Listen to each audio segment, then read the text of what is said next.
Let us start exercise 5.4. First question है what is measure of right angle. Right angle की measure बतानी है, तो कितने का होता है right angle? Right angle is equal to 90 degree. Second क्या है, हमने किसकी मेजरमेंट बतानी है? A straight angle, a straight angle is equal to कितने का होता है? 180 डिग्री। आगे नेक्स्ट सेकंड क्वेश्चन है से true and false. True false हमने बताने हैं। फर्स्ट है the measure of an acute angle less than 90 degree. Acute angle की जो मेजर होती है 90 डिग्री से लेस होती है। यस, ट्रू है ये।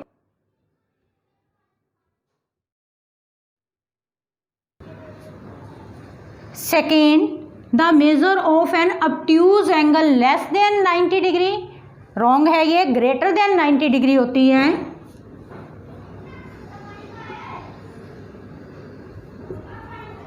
फॉल्स आ जाएगा। Next third, the measure of A reflex angle greater than 180 degree. Yes, 180 degree से ग्रेटर होती है, इसका ट्रू आ जाएगा। नेक्स्ट है the measure of one complete revolution. एक पूरा चक्कर कितना एंगल बनता है? 360 का। यस, ट्रू है ये भी।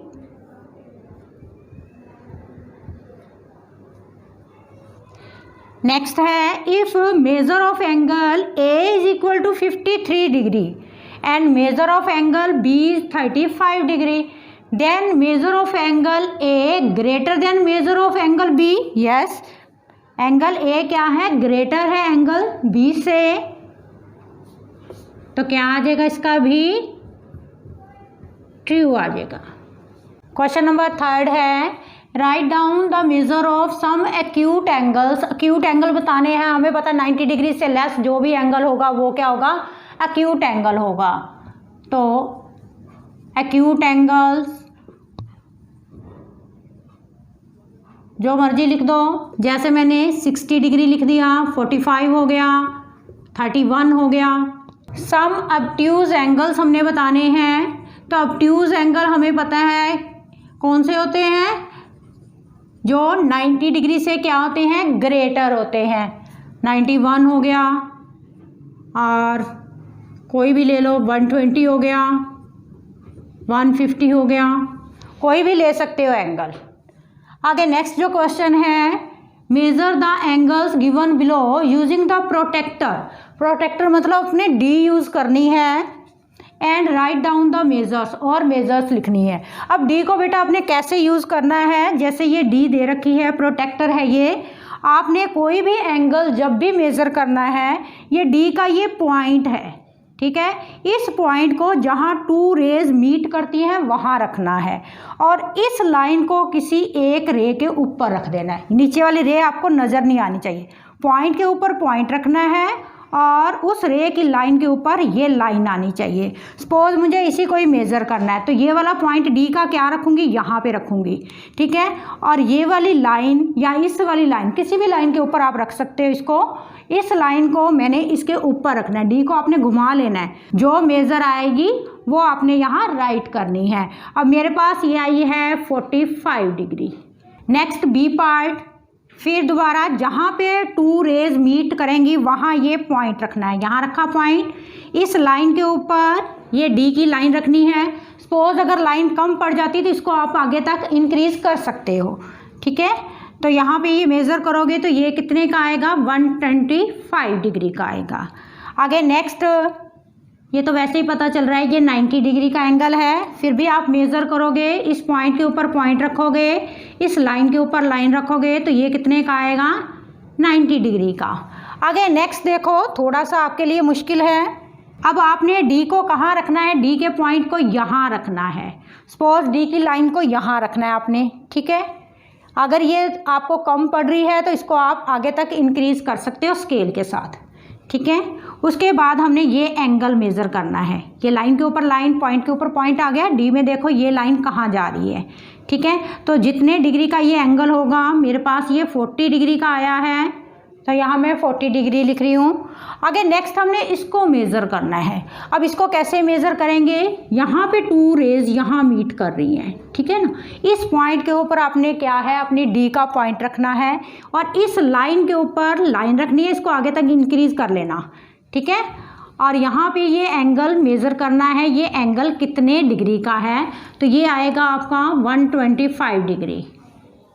नेक्स्ट ये वाला एंगल मेज़र करना है। अब इस पॉइंट के ऊपर पॉइंट रखोगे और इस लाइन के ऊपर लाइन, चाहे इस लाइन के ऊपर लाइन रख लो और ये एंगल मेज़र करो, ये कितने का आएगा आपका, 95 डिग्री का। क्वेश्चन नंबर 5 है, which angle has a large measure. हमने बताना है किस एंगल की जो मेज़र है वो लार्ज है। First estimate and then measure. सबसे पहले हमने एस्टिमेट यानी कि अंदाज़ा लगाना है कि ये कितने डिग्री का एंगल है। तो बाय एस्टिमेट देखें,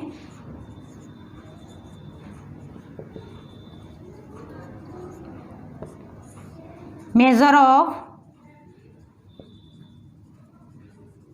एंगल ए। एंगल ए मुझे देखने से लग रहा है कि ये 45 डिग्री का है। और मेज़र ऑफ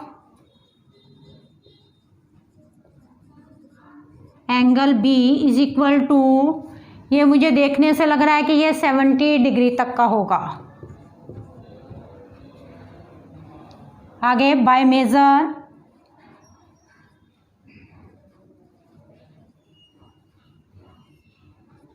मेज़र करना है। मेज़र करके हमने डी से उसी तरीके से पॉइंट के ऊपर पॉइंट, लाइन के ऊपर लाइन रख के इसको मेज़र करना है।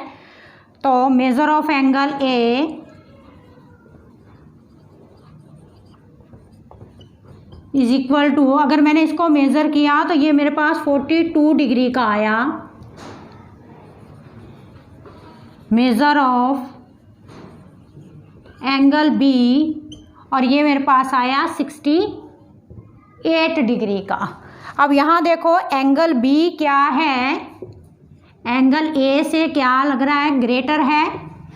ये 68 है, ये 42 डिग्री है। तो यहाँ लिखोगे angle B has large measure.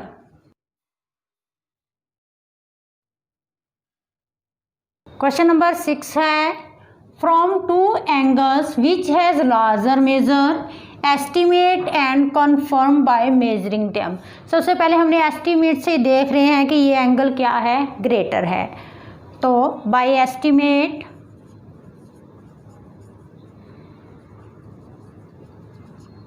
Angle B is greater. ये एंगल बी क्या है, ग्रेटर है। अब मेज़र करके देखें,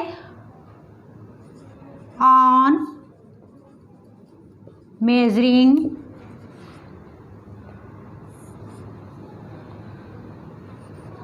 एंगल ए, एंगल ए की मेज़र देखें कितनी है, ये 30 डिग्री। इस पॉइंट के ऊपर पॉइंट, लाइन के ऊपर लाइन रख के ये मेज़र कर लेना आपने। और सेम इसी तरीके से मेज़रमेंट ऑफ एंगल बी क्या आ जाएगी आपके पास, 45 डिग्री। तो एंगल बी क्या है, ग्रेटर किससे, एंगल ए से है। ये हमने मेज़र से बताया, ये हमने एस्टिमेट से बताया।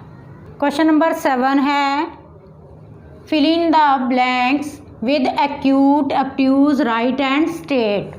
एंगल्स हमने इसके अंदर फिलअप करने हैं। फर्स्ट है हमारा an angle whose measure is less than that of a right angle is, यानी कि जिस एंगल की मेज़र क्या होती है, राइट एंगल मतलब 90 डिग्री से क्या होती है, लेस होती है, वो क्या होते हैं हमारे एक्यूट एंगल होते हैं। तो इसके अंदर क्या आ जाएगा, एक्यूट।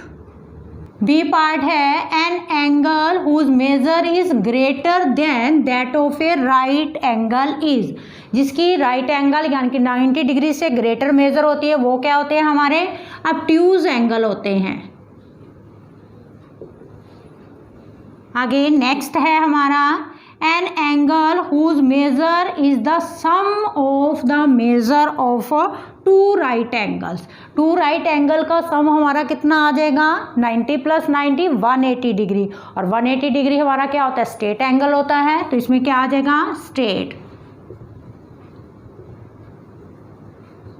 आगे नेक्स्ट है when the sum of the measures of two angles is that of a right angle. ठीक है, दो एंगल की जो मेज़र है वो क्या है, एक राइट एंगल, यानी कि टू एंगल को प्लस करके 90 डिग्री बनता है। Each one of them is acute angle होंगे दोनों ही, जैसे मान लो एक क्या है आपका 30 है, दूसरा क्या है 60, दोनों का सम 90 आ गया, तो दोनों ही क्या है, ये हमारे एक्यूट एंगल हैं। आगे नेक्स्ट है हमारा when the sum of the measures of two angles is that of a straight angle, यानी कि दो एंगल की जो सम है वो क्या है 180 है, and one of them is acute, उन दोनों में से क्या है एक एक्यूट एंगल है, then other should be obtuse होगा, वो एंगल बड़ा होगा 90 से, इसके अंदर आ जाएगा ऑब्ट्यूज। क्वेश्चन नंबर 8 है find the measure of angle shown in each figure.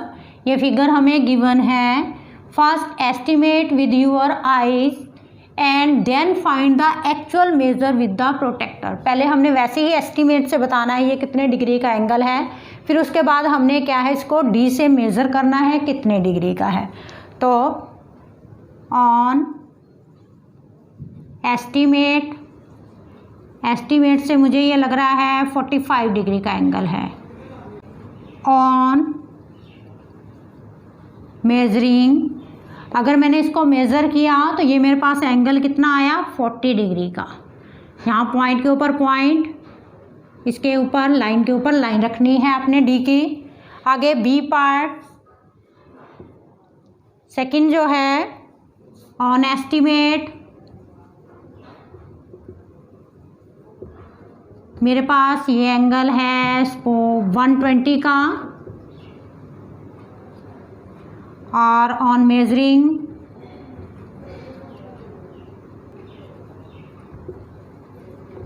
ये एंगल आया मेरे पास 130 डिग्री का। आगे सी पार्ट है ऑन एस्टीमेट से मुझे ये लग रहा है एंगल 60 डिग्री का है। ऑन मेजरिंग, मेज़र करने के बाद ये एंगल कितने का आया 65 डिग्री का।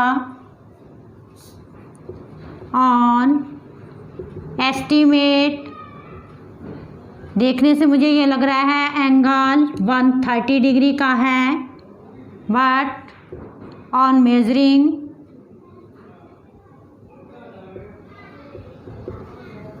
ये एंगल है आपका 135 डिग्री का।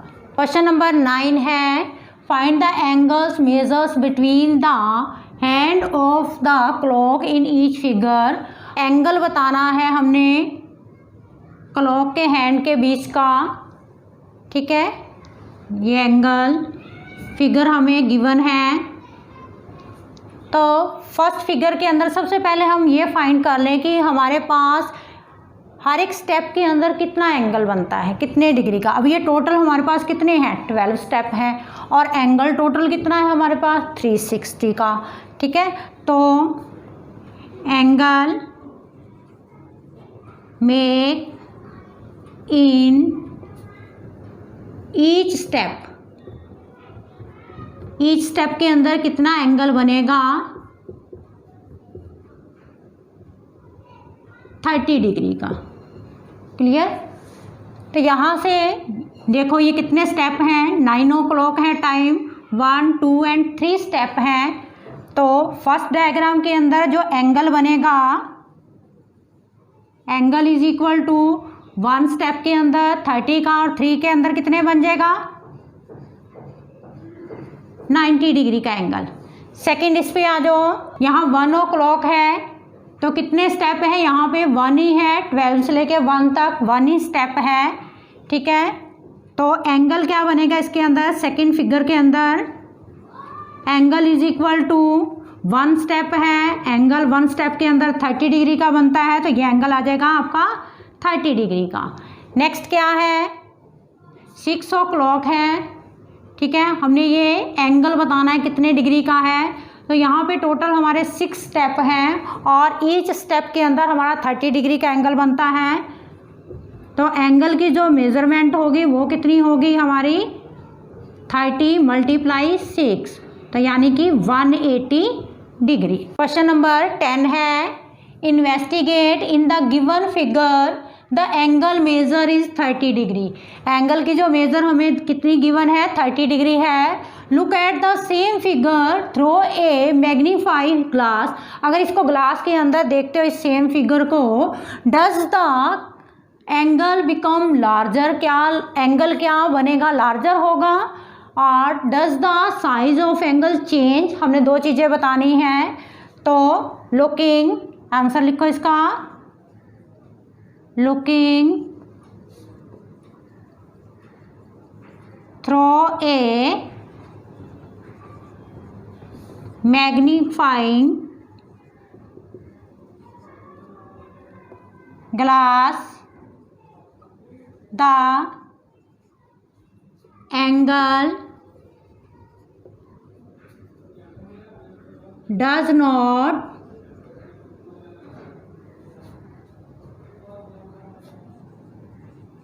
become larger। और सेकेंड वो क्वेश्चन क्या कर रहा है, does the size of the angle change, the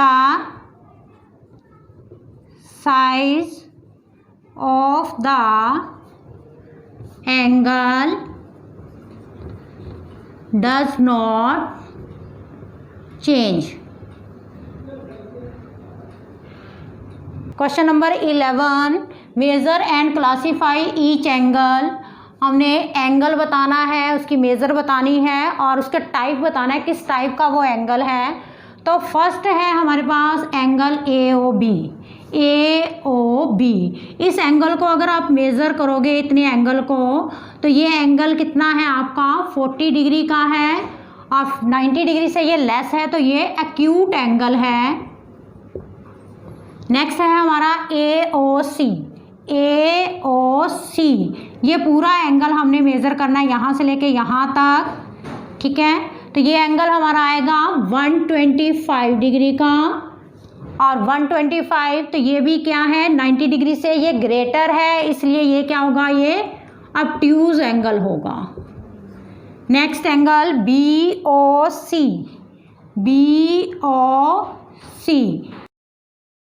ये इतना एंगल, ये एंगल हमारा अगर आप उसको मेज़र करोगे तो ये 85 डिग्री का है, ये 90 डिग्री से लेस है, इसलिए ये एक्यूट एंगल होगा। नेक्स्ट है हमारा एंगल DOC। ये वाला एंगल हमने मेज़र करना है इतना, तो ये एंगल हमारा आएगा 95 डिग्री का, तो ये 90 से क्या है, ग्रेटर है, इसलिए ये क्या होगा, ऑब्ट्यूज एंगल होगा।